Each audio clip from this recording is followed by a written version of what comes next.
So Human Rights Watch has documented the abuse that refugees face in Rwanda. For example, in 2018, at least 12 Congolese refugees were shot dead by Rwandan police when they protested a cut to food rations. They were unarmed, protesting their conditions. Now, the authorities then arrested and prosecuted over 60 refugees on charges including rebellion and spreading false information with intent to create a hostile international opinion against Rwanda. The Rwandan government really does not tolerate debate, dissent, or speaking out against.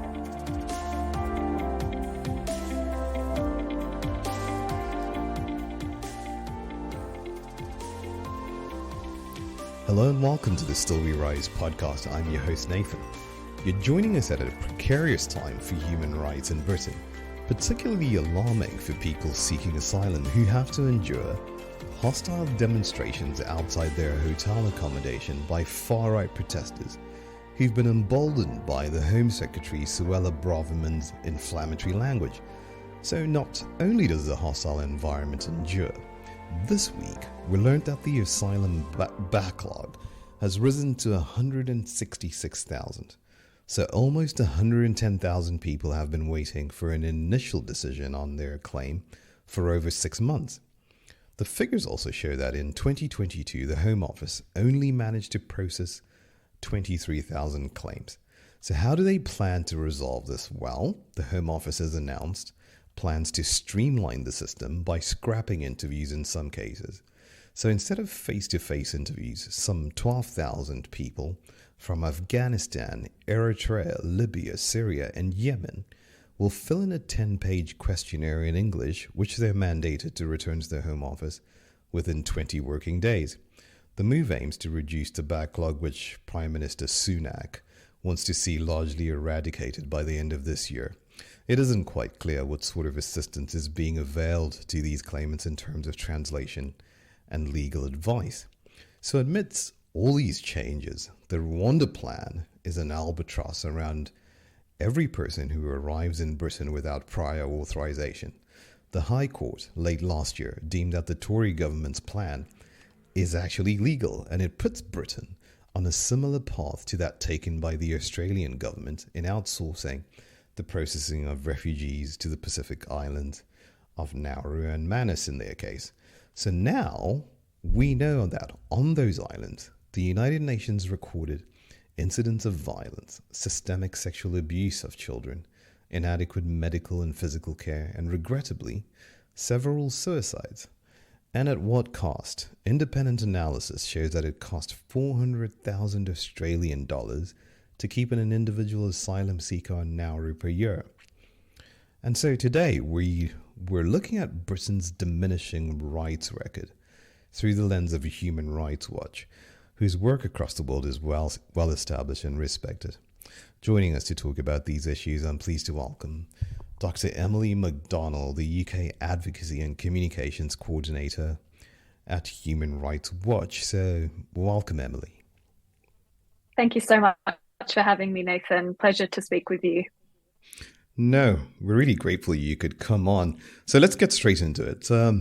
By signing the Memorandum of Understanding with the Rwanda government, passing the Nationality and Borders Act, and taking steps to repeal and replace the Human Rights Act, what do you make of these actions by the British government? What do they amount to? And do they work to dismantle the International Refugee Protection Framework? Yes, the UK government is actively seeking to dismantle the International Refugee Protection Framework in the UK for people seeking asylum, particularly those who have arrived through irregular means to the UK. And the UK is basically reneging on fundamental principles underpinning the Refugee Convention, a convention that the UK itself was a primary drafter of.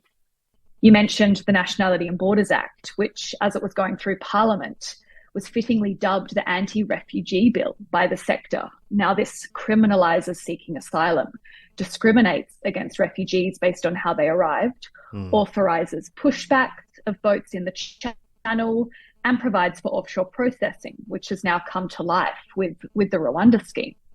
Now, this deal really represents an abrogation of the UK's international responsibilities and obligations to asylum seekers and refugees.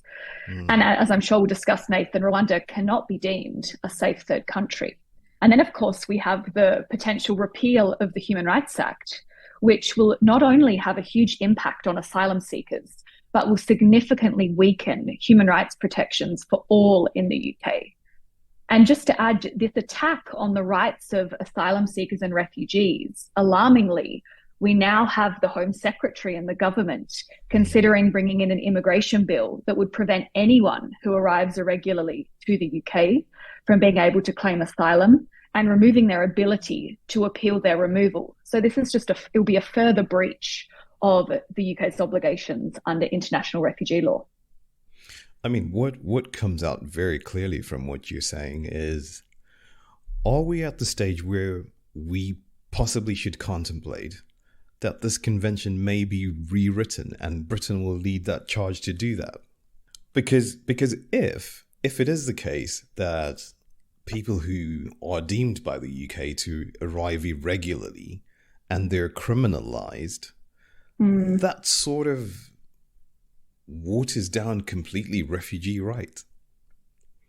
It certainly does. And the principles that underpin the Refugee Convention of non-discrimination, non-penalisation and non-refoulement, the UK following suit and following what other countries are doing in terms of externalising their protection responsibilities, disregarding their obligations and responsibilities under the Refugee Convention, it really poses a threat to the whole refugee regime. Yeah, no, that sounds really terrible. Now, I know Human Rights Watch has written compellingly about Rwanda's questionable human rights records. So talk to us about what you've documented. So Human Rights Watch has been documenting Rwanda's appalling human rights record, and we've concluded that it is not a safe country to send asylum seekers to. Rwanda has a known track record that continues to this day of extrajudicial killings, unlawful and arbitrary detention, ill treatment and torture in official and unofficial detention facilities, repression of free speech, abusive prosecutions, and significant targeting of critics and dissidents. And the UK government knows this. In 2021, the government denounced Rwanda's human rights record before the UN, urging Rwanda to, respect the rule of law and respect human rights. And now it's calling it one of the safest countries in the world. So Human Rights Watch has documented the abuse that refugees face in Rwanda. For example, in 2018, at least 12 Congolese refugees were shot dead by Rwandan police when they protested a cut to food rations. They were unarmed, protesting their conditions. Now, the authorities then arrested and prosecuted over 60 refugees on charges including rebellion and spreading false information with intent to create a hostile international opinion against Rwanda. The Rwandan government really does not tolerate debate, dissent, or speaking out against government policies at all. And one Burundian refugee living in Rwanda basically summed up the experience, which is that life in Rwanda is okay as long as you keep your mouth shut. And just recently in our world report that Human Rights Watch released of reflecting back on 2022, the attacks and threats by the Rwandan government against Rwandan refugees living abroad continued. So there's several cases of Rwandan refugees being killed, disappeared, or arrested in suspicious circumstances. And of course, there are a number of other issues that Human Rights Watch have documented, including the government's treatment of LGBT individuals. Authorities in 2021 rounded up arbitrarily detained and abused transgender and gay people, among other vulnerable groups, at the Gakondo Transit Centre in Kigali. I mean, those findings are really extraordinary. Paul Kagame is on the record speaking recently in Kigali. What he says is actually quite curious. to some of our listeners, it might actually sound pretty xenophobic. He's speaking here about DRC refugees. He says, quote, "We cannot keep being the host to refugees for which later on we are held accountable and in some way even abused. Refugees as a result of ethnic cleansing in another country, and we must be the dumping ground. This is not Rwanda's problem." So what do you foresee? I mean, if he can say such things about refugees from a neighboring country, DRC, what more people who are a diversity of nationals that Britain will send to Kigali? What Kagame's statement clearly shows is his willingness and the Rwandan government's willingness to really politicize the rights of refugees when it suits their political agenda. So the comments that Kagame made could be referencing the refugee deaths that I mentioned in 2018, but it really shows the government's refusal to take responsibility and ensure accountability for abuses committed by Rwanda's security forces, including against refugees.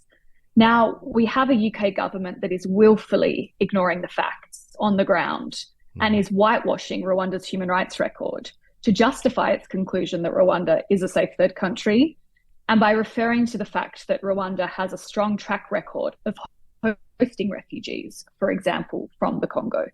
And now we have statements like this, which really shows that Rwanda is not a reliable international partner.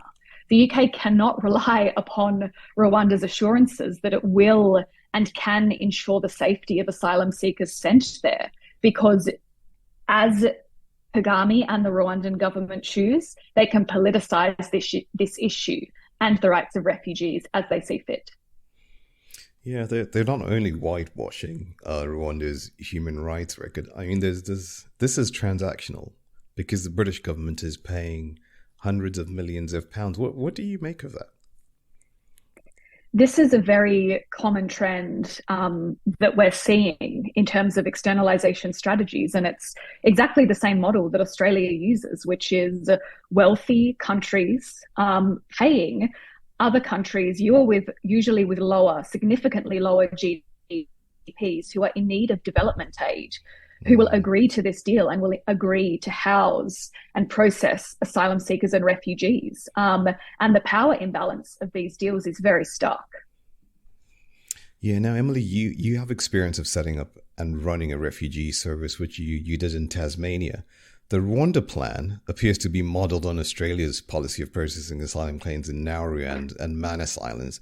So your proximity at the time will be instructive for our audience. What parallels and similarities can you draw between this Rwanda plan and those Pacific islands hosting Australia's refugees? Yes, the Rwanda scheme is indeed very much following in the footsteps of Australia, as well as the US, in fact. Australia and the US have been really at the forefront of implementing these types of strategies, where they're seeking to avoid or shift their obligations entirely onto another country. Now, Australia has frequently touted its model of offshore detention on Nauru and Manus. It's the former Australian Foreign Minister, Alexander Downer, one of the architects of Australia's offshoring regime, speaks out in favour of the UK doing this. And in fact, he's now on the independent monitoring committee for the Rwanda scheme. But there are real clear parallels. So in both cases, the UK and Australia, it involves expelling asylum seekers to a place they've never likely been before. Most asylum seekers arriving in the UK will never have set foot in Rwanda. The same can be said for asylum seekers who arrive in Australia by boat, likely never to have been to Nauru or Papua New Guinea. In terms of how it operates, this is a one-way ticket. Despite what people may think when they hear the term offshore processing, it's a one-way ticket where those individuals will never have the chance to receive refugee protection in Australia or the UK. And as I mentioned, it's this power relationship. The relationship that exists is wealthy countries entering agreements with countries that need that development aid and who agree to these deals because of those financial advantages and incentives.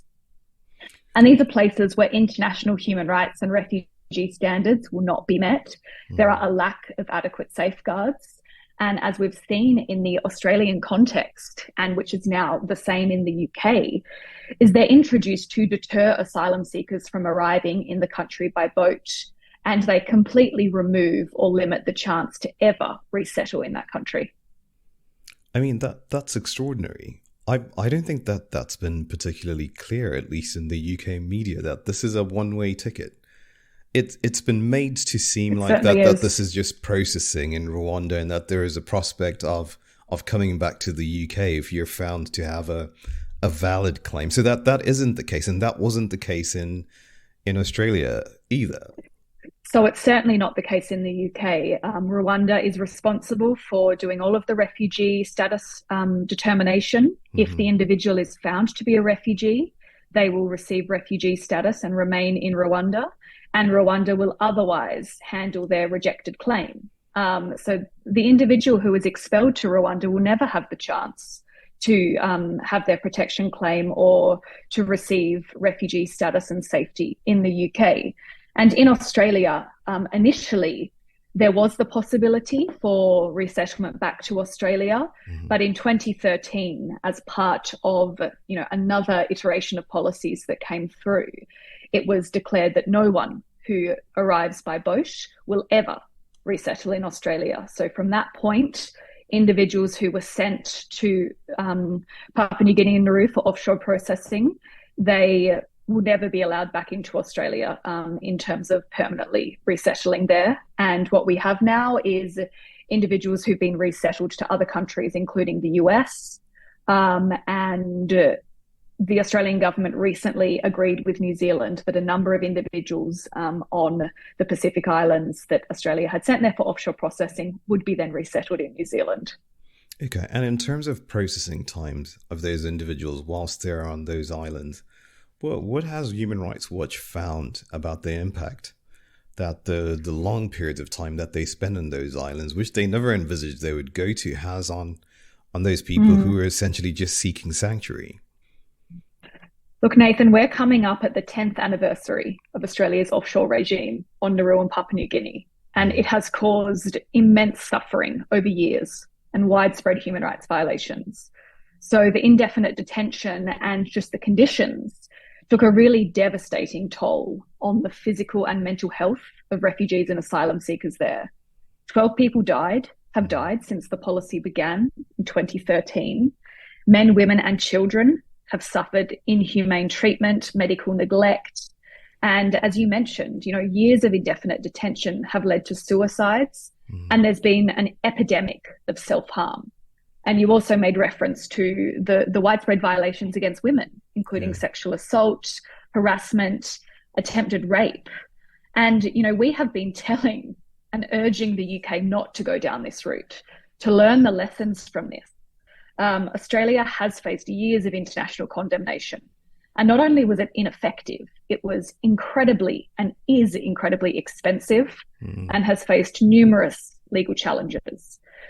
And going down this route, it does nothing to actually address the reason that people flee and why they feel compelled to take these dangerous routes.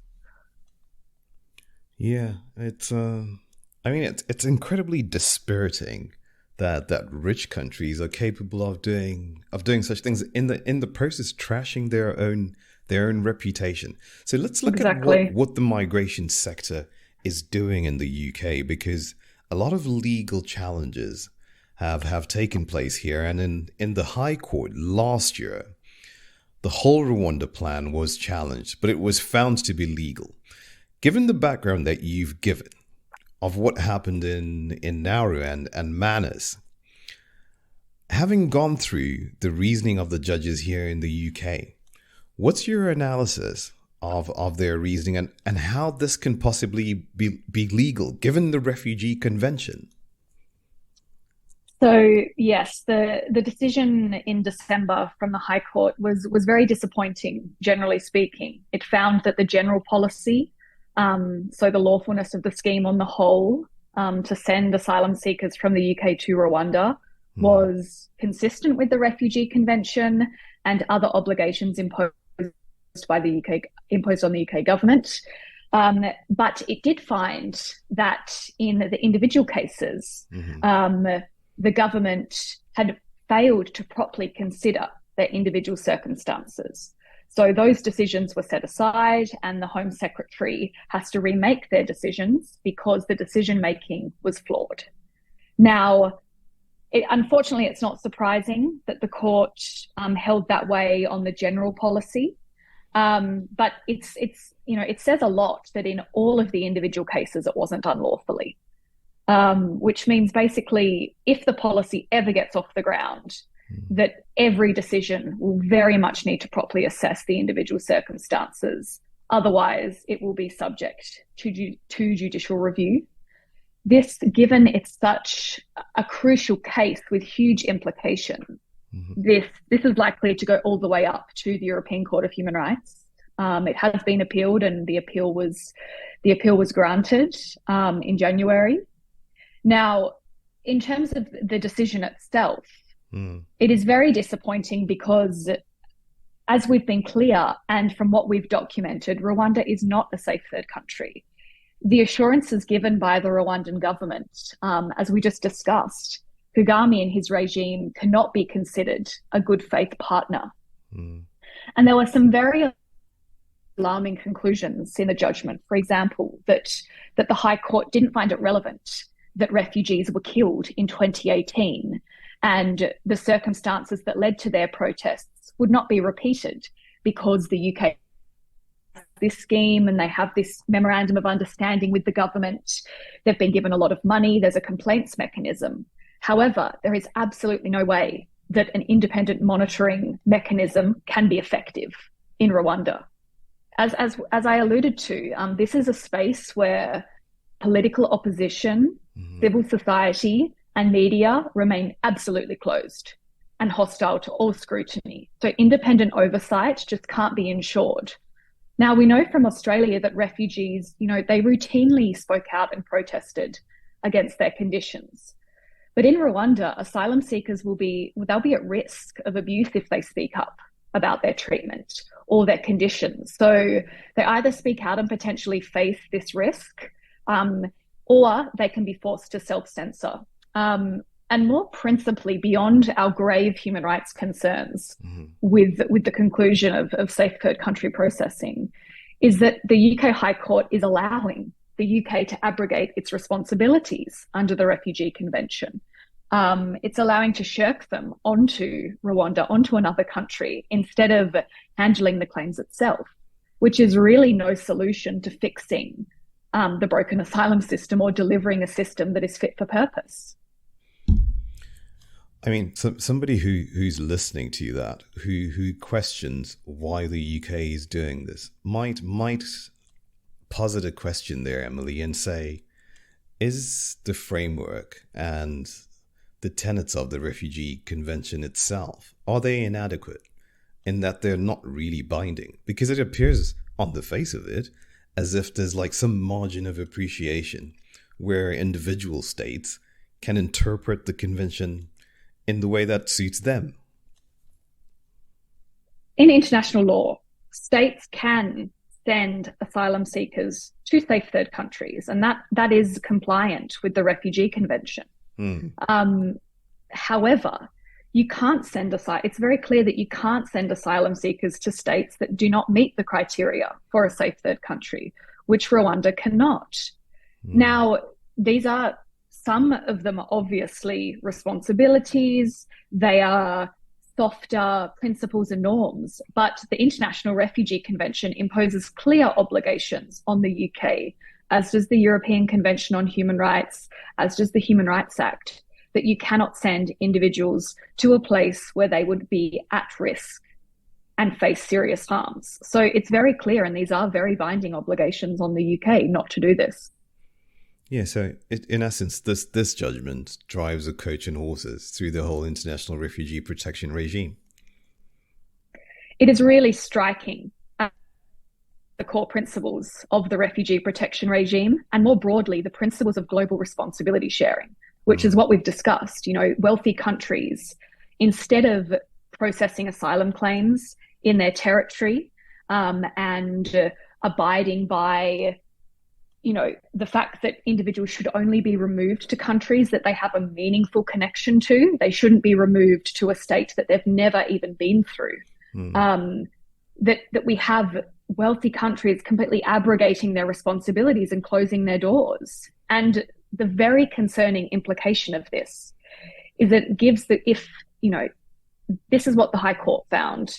Obviously, this will go through the appeal process. But the UK High Court thus far has given the green light to this scheme, which risks a real race to the bottom amongst other like-minded states that may be experiencing individuals arriving irregularly. So this really threatens the international regime itself. And we know that other states, like Denmark, are watching the UK.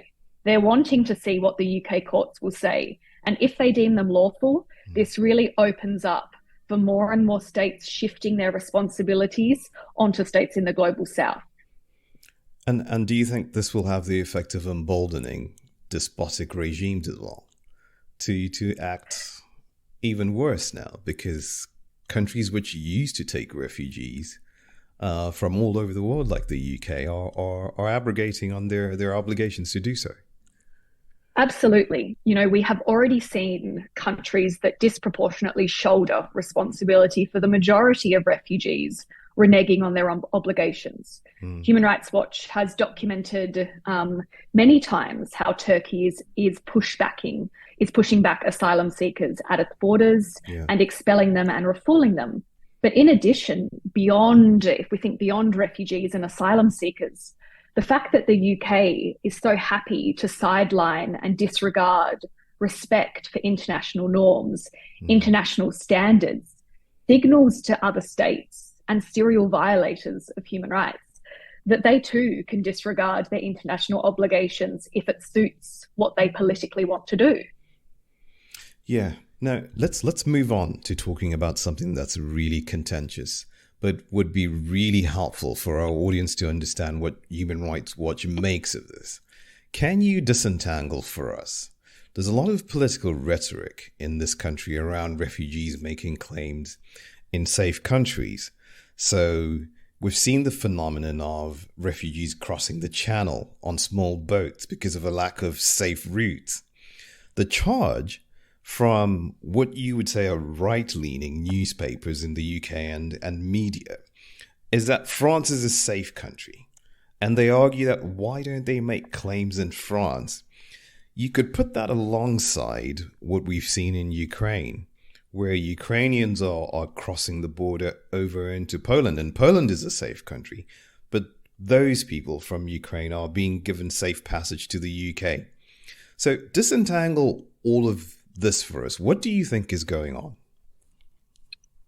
This basically speaks to a key issue that a lot of individuals raise, that individuals need to claim asylum in the first safe country they pass through. That, why would someone cross from France when France is safe? Now, this is a myth. Asylum seekers do not need to claim asylum in the first safe country they reach. This isn't the case. There is no requirement under international law, explicitly or implicitly, under the Refugee Convention, for individuals to stay or claim asylum in the first safe country. Now, sometimes people think of when the UK was a member of the European Union. Now, the UK at that time was part of the Dublin regulation with other EU countries, which meant that in certain circumstances, the UK could return asylum seekers to an EU country they had passed through. Now, this depends on a hierarchy of criteria, but the UK at times had the option to return individuals to EU countries they had passed through. But now that the UK is no longer in the EU, this no longer applies. And, one of the things to really note is that the majority of individuals do stay in France. It's only a smaller number that come through and travel to the UK who usually have very good reasons to. They may have family here that they're trying to unite with, and they don't have a safe route or another safe avenue to do so, to reunify, or they have community ties here, or they speak English, or they have other ties. And I think it's important to note because often this political rhetoric also adds to it the idea that the individuals coming by boat are economic migrants because they've left a safe country. Yeah. Now, obviously, all migrants deserve to have their human rights respected and to be treated humanely. But in addition, the majority of asylum claims are accepted, 2/3. So individuals who are crossing the English Channel from France, 2/3 of their asylum claims are accepted. They're found to be refugees, and they're coming from countries where the majority are coming from countries where human rights abuses and persecution are rife. Mm. And on Ukraine, the Ukraine question, and Ukrainians arriving in Poland and being given safe passage, that's similar to Hong Kong nationals. Do you think the UK is deliberately moving towards a resettlement model and doesn't want people arriving in Britain to claim asylum at all? Because what appears in the Nationality and Borders Act, at least, is that those people will be given different rights dependent on mode of arrival. Absolutely. So in passing that act, the UK legalised and legislated for a 2-tiered discriminatory asylum system. And despite the fact that refugee status is solely grounded on your threat of persecution or serious harm, you have 2 different groups who are treated differently based on how they arrived.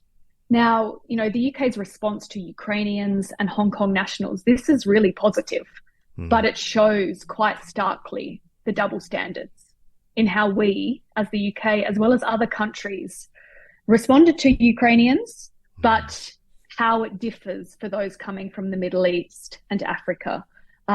Such measures that the UK has implemented, they really do disproportionately affect people of colour and are racialised. Individuals who can't easily get a visa to travel safely to the UK. And, there's no such thing in the UK as an asylum visa. So what I think is really important for us to also think about is, although there have been problems with the Hong Kong and the Ukrainian schemes, if we look at them, and especially Ukraine, it really shows the immense compassion and how the UK can swiftly respond and provide sanctuary if they want to. And it shows that there's a different way. There's another way to treat and respond to people fleeing conflict, persecution. They can treat them humanely and fairly. And of course, we welcome the UK increasing resettlement, increasing safe routes. However, regardless of how many safe routes you open up, the government still has a duty under international law not to deny access to asylum seekers who arrive at its shores. It must treat them with humanity and with dignity and afford them human rights protections. Individuals have the right to seek asylum, and just because you offer more resettlement, that will only ever be for a limited few people. No one will ever be able to access. There'll never be enough numbers, essentially. So you always have to respect the right to seek asylum, which the UK is trying to avoid. Yeah, that's critically important, and I think our listeners will have been interested to learn there about amplifying safe routes, that safe passage is actually possible. Some of those people who are coming across the channel, Emilie, are unaccompanied children, and we've seen in recent weeks that there's children who've gone missing. In Brighton, some 200 children, and 13 of those children are said to be under 16. Are you concerned about the way that the Home Office operates? And are you reasonably confident that they've got capacity and are competent enough to treat those children with dignity and respect, and to protect them and to safeguard them? The reports of the hundreds of unaccompanied minors going missing is incredibly distressing and incredibly alarming. And I think it really shows that the state of the UK asylum system is broken, and it really needs to be changed. The UK is focusing on externalisation, deterrence, hostile environment policies, rather than actually fixing the problems. As it stands, a lot of these failures are the result of the government's own failings. the fact that they have not invested enough resources, time, and capacity into fixing and addressing these issues, and as a result of failing in their duty to protect the individuals in their care. And so the UK has a choice that either, continues on this route of employing policies that will never be the solution, or it chooses to change track and actually address the broken system and put in the resources required, rather than spending millions on a scheme with Rwanda that will only cause more human suffering, is incredibly costly, and focus on, as we said, introducing safe routes so that people don't have to take those dangerous journeys. Yeah, and finally, and it's been a really fascinating conversation with you, Emilie. Suella Braverman, the latest Home Secretary under this Tory government, she uses the language of invasion, and recently most people will have seen a clip that's been all over social media of a Holocaust survivor who confronted her about her use of this inflammatory language. She refuses to resile from her comments, and she claims that she needs to speak up for the British people. Given your experience on these issues, what's the direction of travel with Britain and its human rights record under a Home Secretary like that? I think more generally speaking, to begin with, we're very concerned about the current trajectory of the UK on human rights more broadly. The disregard for international norms is a threat to human rights protections in the UK, but as we discussed, it's likely to have a very significant damaging flow-on effect across Europe and globally on respect for international law and standards.